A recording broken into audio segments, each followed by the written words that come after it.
Hello and welcome to our next session, Resilience and Creativity in the Digital Age. I'm very grateful to have Athena Mwarwakamori Morgan here with us from Mindful Clicks, Africa. So I'm really looking forward to your talk because it's very true. It's very easy to lose those traits in our AI-focused world. So without further ado, thank you for being here, and you can begin. Thank you. Thank you, Angeline. And well, congratulations for getting my second name well pronounced. So, my name is Athena Mwarwakamori Morgan. I am in Kenya, but I work across Africa. And well, the thing is, the focus is raising children who can thrive on the online platform without fear, but with responsibility. And this cuts across both children and the adults who are guiding them on the online platform. So allow me to share my screen.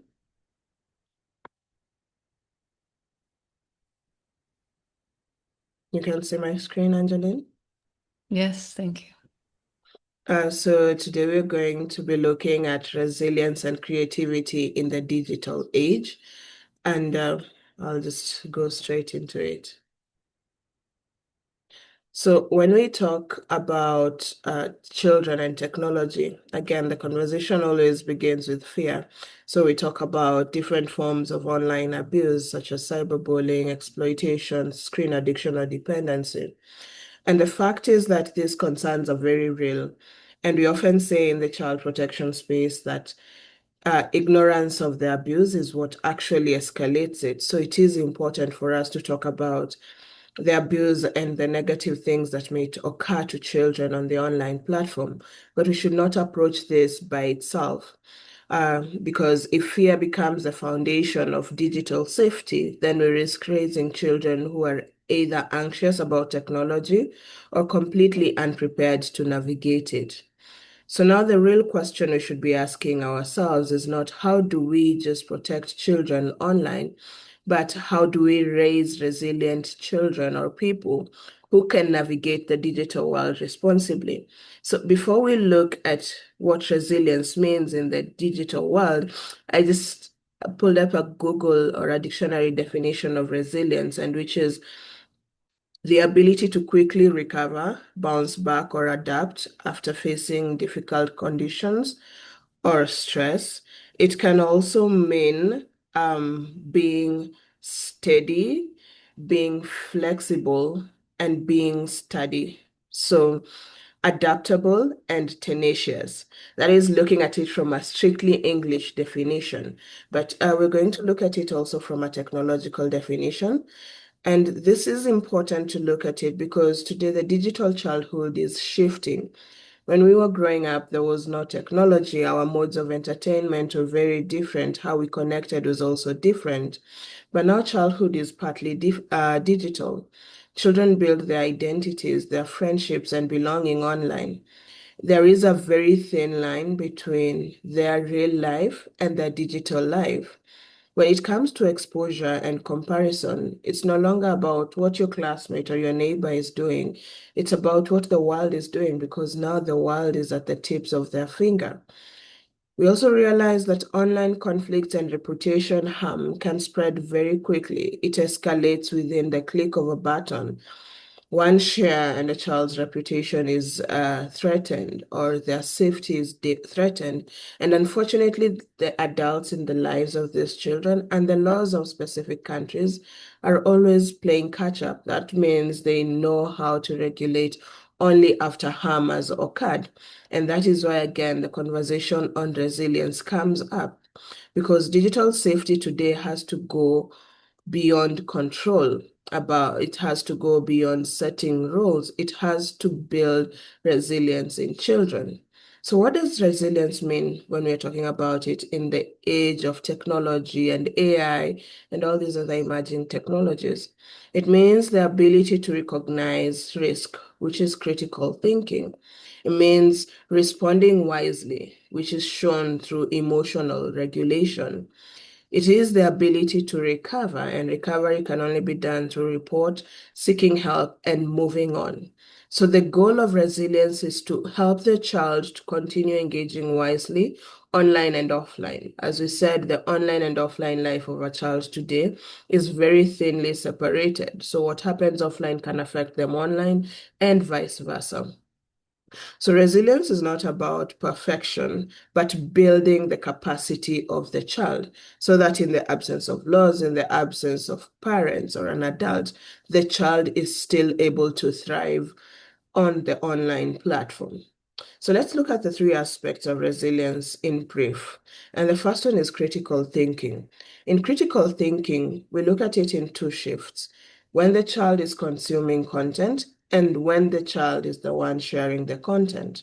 We need to remember that children are not passive users of technology. They consume from it and they also share information on it. So critical thinking when consuming information is important because the child is able to ask themselves, is this true? Who sent it? Verifying the source. And what is the intention of the content they are consuming? This helps them to put it in context. And once they put content in context, they are able to protect themselves from misinformation, scams, manipulation, and many other forms of abuse because they're able to know whether the content is trustworthy or not. On the other side of the coin, when children are sharing information online, they need to express or to have critical thinking. That means that before posting, forwarding, or commenting, they should always question themselves. Is what I'm putting online true? Is it necessary? Like when sharing personal information, do I need to put where I live, who I live with, what my parents do, the house number where I live in? So when they're sharing information, critical thinking is when they pause and they ask themselves, is this necessary? And also, is this kind? Because we know a lot of harm and peer abuse happens online because children are not thinking about the consequences or the impact of what they're putting online would have on another person. And we're still going to talk about that. So before posting or commenting, when they're sharing online, critical thinking helps them to question before they put content on the online platform. We need to remember that digital spaces amplify impact.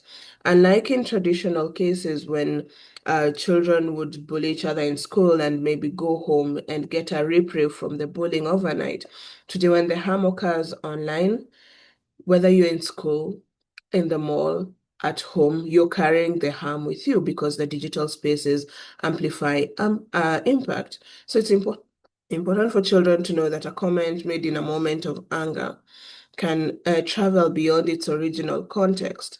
A joke that feels harmless in a small group may hurt somebody when it spreads. So, helping children think about the impact of their own digital behavior builds digital character, which is part of critical thinking and which all adds up to resilience. So, critical thinking not only keeps children safe, but it also helps them to understand the responsibility they carry when they participate in the digital space. Again, I repeat, children are not passive users. They are both users and consumers. So critical thinking and resilience is not just what they consume, but also what they put out there. The second aspect of digital resilience is emotional regulation. And we know this even as adults that online spaces trigger very strong emotions. And that is what they were designed for. They are designed for quick reactions, and that is what they reward. So the moment a notification comes in, someone comments on your post or likes it, this encourages people and especially children to respond immediately. So children will respond because they feel the pressure to either reply quickly, to appear knowledgeable, funny, or confident in front of their peers. However, when they respond too quickly, and we know this also as adults, they respond emotionally rather than thoughtfully. Okay. So digital spaces, we need to acknowledge that they can trigger very strong feelings, especially among children, feelings of embarrassment, anger, comparison, feelings of exclusion, and feelings that drive them to perform or look impressive. Sometimes at their own risk. So, having noted what technology does, we need to know that when emotions are high, judgment becomes low. So, emotional regulation in resilience means learning to pause before reacting. So, the child needs to question themselves: do I need to respond to this immediately? What might happen if this spreads? Again, the challenge is most of the time children do not think about the future consequences of their actions, again, or the impact of what their actions may have on others. They also need to ask, how might this affect someone else? So sometimes the distance created by screens make people more careless with wordings, and they forget there is always a human being on the other side of the screen. And that is where emotional regulation comes in, because a joke meant to entertain friends can embarrass someone in public. So, digital resilience includes empathy, understanding how the things we say online affect real people with real emotions. Again, helping children grow in the digital space is teaching them not only how to protect themselves, but how to treat others responsibly online. So that is emotional regulation. The third part of resilience is recovery, and this is usually the trickiest part because this is the part about bouncing back. Children need to know that asking for help is not a sign of weakness. And this needs to be hammered in, especially for boys, because we know in most cultures, boys are told to be strong, do not show any sign of weakness. But we need to remind children, especially in the digital age, that asking for help is not a sign of weakness. It's a sign of responsibility and courage. They need to know that if something makes them uncomfortable, confused, or scared online, there are trusted people they can turn to. And then that turns the ball back into our courts as adults. Have we identified trusted adults in a child's life? Sometimes the family or the parent is not a trusted adult because abuse may be stemming from there. So, as a community, what other avenues have we come up for trusted adults that the children can turn to in the case of abuse? So, help seeking is not only important for children who have been harmed, there is always two sides of the story. There are also children who cause harm to others online, because sometimes young people can participate in online bullying, sharing embarrassing content, or making careless comments without fully understanding the impact. So digital resilience means helping them to recognize that mistakes do not define their future.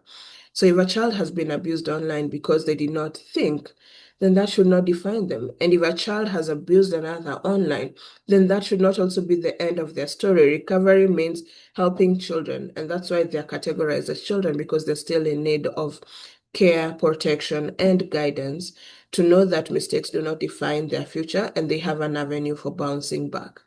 So when we're looking at recovery for children who have been harmed or who have experienced the abuse, resilience in recovery means restoring their safety. That means, first of all, blocking, removing harmful content, and distancing them from the abusive person or the abusive accounts. Restoring dignity is also part of recovery, which is where you help the child define their value and identity away from the harm. Let them know that what has happened online is not what describes them as a person. Then rebuilding confidence through encouragement, building self-esteem, and helping them focus on their strengths so they remember what is good about them away from the abuse. And finally, resilience comes in altogether by not letting the harmful content define their story. It helps them understand how risk manifests itself, how to set boundaries should they ever find themselves in such a situation again, and how to respond more confidently in future. Recovery for children who have abused others also looks at acknowledging what has happened. They need to acknowledge the harm that they have done and the impact they have on others, and learning how to do better next time. So that can look at like apologizing to someone who they have hurt, removing harmful content, learning healthier way to respond online, and receiving guidance from trusted adults, which is very important because children are not born knowing. We are the ones as adults who help them to shape what is right and what is wrong. So the goal in recovery is to raise young people who can learn from mistakes, repair harm, and continue growing with integrity. So having looked at those three aspects of resilience, that is critical thinking, emotional regulation, and recovery, that helps children not only to just look at technology from a point of view, but also how they can bounce back should something go wrong. And having said all that, we need to emphasize on creativity, and this is what does away with fear. So many safety conversations accidentally, and I use that word very intentionally because I don't think the intention was ever to suppress creativity, but many safety conversations accidentally suppress creativity. We need to remember that children must be allowed to be children. That means that childhood is a time of exploration and imagination. We must not take this away from children. But we also need to remember that creativity in the digital age is not about pushing every child to become a tech genius or a professional content creator. Unfortunately, nowadays, when we talk about creativity, everyone is introducing coding classes and robotics and STEM, which is very important. But then also, do we allow children to just be curious and do their own silly things on their online platform or with technology? So our children might want to draw digital art. It need not be perfect.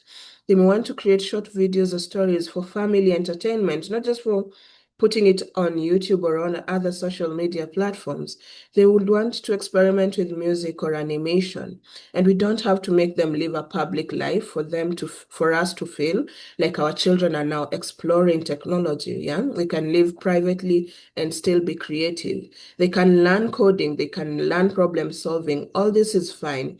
Sharing ideas with friends and even exploring education online, that sparks curiosity. We need to remember that childhood is a time of exploration and imagination. So children need to also be allowed to enjoy creative content. Consuming is not bad. We just need to have a balance. So whether it's watching stories or listening to music, this can all be part of a healthy digital experience for a child, which helps in their creativity. They're able to see beyond what they think is possible.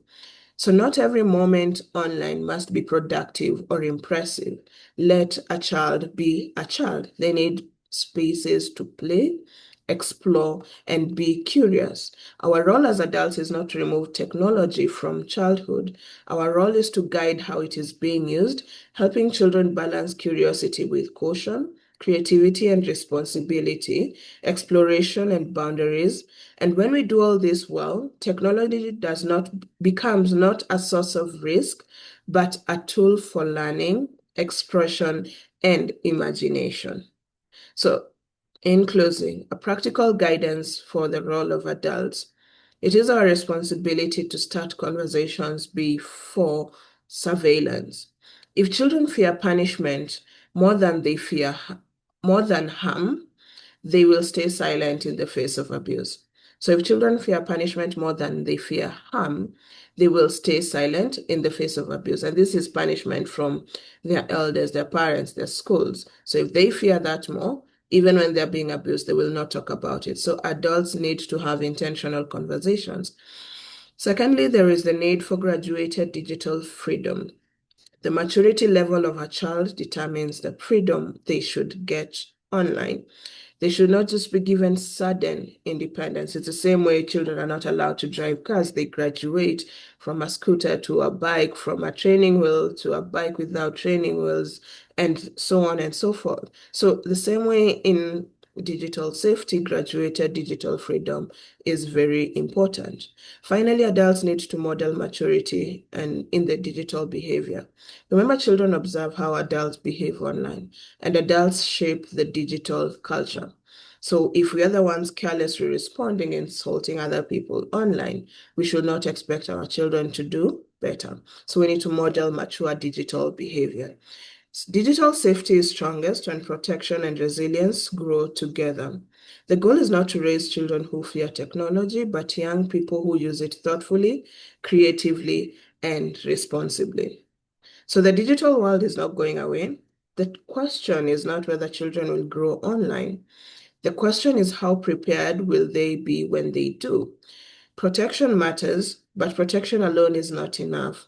Children also need resilience, creativity, and guidance from adults who lead calmly and responsibly without selling fear. So when we build all this together, we are not only protecting children online, we are preparing them for the future. So thank you very much. And it has been a pleasure engaging with you on this. And my question to the children is, what aspect of resilience would you want the adult in your life to walk you through? What aspect of resilience would you want the adult in your life to walk you through? Thank you so much, Angeline, for this opportunity, and I look forward to more of this. Thank you. It was very interesting.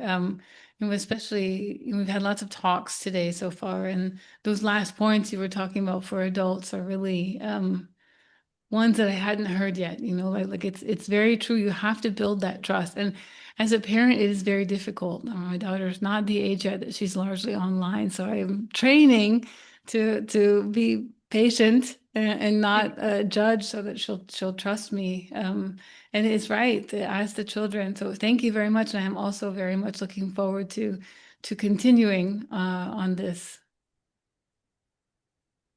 Okay, thank So. you. Thank you. Have a good rest of the day, and I'll talk to you soon, hopefully. All right, thank you, Angeline. Okay. Have a Bye. wonderful session ongoing. Thank you. Bye. Okay.